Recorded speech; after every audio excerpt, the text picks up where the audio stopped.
कल्पना कीजिए, एक ऐसी शक्ति जो स्वयं तो अत्यंत बलवान है, परंतु जब अपने छोटे से बालक को गोद में लेकर बैठती है तो उनका स्वरूप और भी अधिक करुणामयी, स्नेहमयी और दिव्य हो जाता है। यह शक्ति है माता स्कंद माता, नवरात्रि के 5वें दिन पूजी जाने वाली माँ दुर्गा का स्वरूप। नमस्कार दोस्तों, स्वागत है आपका एक खास नवरात्रि स्पेशल सीरीज माँ दुर्गा के 9 रूप में।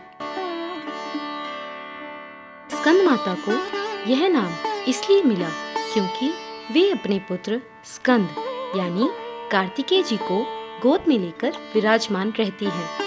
स्कंद वही है जिन्हें देवताओं ने देवसेना का सेनापति चुना ताकि वे महिषासुर और तारकासुर जैसे दानवों से देवताओं की रक्षा कर सके। स्कंद माता का स्वरूप अत्यंत शांत और उज्जवल है। वे कमल पुष्प पर विराजती हैं, इसलिए उन्हें पद्मासना भी कहा जाता है। उनकी 4 भुजाएं हैं, 2 में कमल पुष्प, 1 में वरद मुद्रा और चौथी भुजा में पुत्र स्कंद। उनकी मुस्कान भक्तों के हृदय से भय मिटाती है और उनके आंचल का स्नेह सभी दुख दूर करता है। एक समय देवता असुरों से हारते जा रहे थे। विशेषकर दानव तारकासुर का आतंक इतना बढ़ गया था कि देवताओं के लिए स्वर्ग भी असुरक्षित हो गया। तब सभी देवता ब्रह्मा जी के पास पहुंचे और रक्षा की प्रार्थना की। ब्रह्मा जी ने कहा, तारकासुर को केवल भगवान शिव के पुत्र द्वारा ही मारा जा सकता है। लेकिन उस समय शिव जी तपस्या में लीन थे और उनका विवाह भी नहीं हुआ था। देवताओं ने देवी पार्वती की घोर तपस्या करवाई, जिसके बाद उनका भगवान शिव से विवाह हुआ। विवाह के पश्चात उनकी कृपा से कार्तिकेय जी का जन्म हुआ।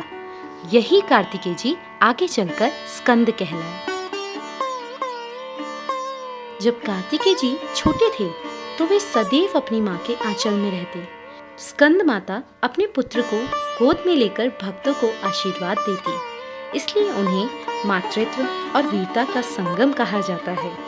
कहते हैं, भक्त जब स्कंद माता की पूजा करते हैं तो उन्हें अपने जीवन में संतान सुख, घर परिवार में शांति और अपार समृद्धि प्राप्त होती है। उनकी उपासना से साधक की बुद्धि तेज होती है और हृदय में करुणा जागृत होती है। जब कार्तिकेय जी बड़े हुए तो देवताओं ने उन्हें युद्ध भूमि में भेजा। तारकासुर का बल इतना अधिक था कि देवता अकेले उसका सामना नहीं कर पा रहे थे। तभी स्कंद अपनी माता के आशीर्वाद और कृपा से देवसेना के सेनापति बने। उन्होंने वीरता और साहस से तारकासुर का संहार किया और देवताओं को पुनः स्वर्गलोक दिलाया। इस प्रकार स्कंद माता न केवल मातृत्व का स्वरूप है, बल्कि अपने पुत्र के माध्यम से धर्म और न्याय की स्थापना की शक्ति भी है। एक समय की बात है, एक साधु था। वह कई वर्षों से संतानहीन था और बहुत दुखी रहता था। हर वर्ष नवरात्रि पर वह स्कंद माता की भक्ति करता, लेकिन मन में चिंता रहती कि उसके जीवन का वंश कैसे आगे बढ़ेगा। एक दिन नवरात्रि के 5वें दिन उसने माता स्कंद माता के मंदिर में उपवास किया और रात्रि भर भजन गाता रहा। उसकी आंखों से आंसू निकल रहे थे, लेकिन उसके हृदय में विश्वास था कि माता उसकी पुकार जरूर सुनेंगी। माता उसकी सच्ची श्रद्धा से प्रसन्न हुई। कुछ समय बाद उसे एक सुंदर और गुणी संतान प्राप्त हुई। उसने उसी पुत्र का नाम रखा स्कंदन। धीरे धीरे उसका जीवन सुख और समृद्धि से भर गया। यह कथा हमें सिखाती है कि माता स्कंद माता सच्चे हृदय से की गई प्रार्थना अवश्य सुनती है और संतान सुख प्रदान करती है। स्कंद माता की कथा हमें बताती है कि मातृत्व केवल अपने पुत्र के लिए ही नहीं, बल्कि पूरे जगत के लिए करुणा का स्वरूप है। जब भक्त उनकी शरण में आते हैं तो वे उन्हें अपनी संतान की तरह स्नेह देती है और उनके आशीर्वाद से भक्त अपने जीवन में हर कठिनाई का सामना करने की शक्ति पा लेता है। स्कंद माता की पूजा से भक्त को दोहरा आशीर्वाद मिलता है।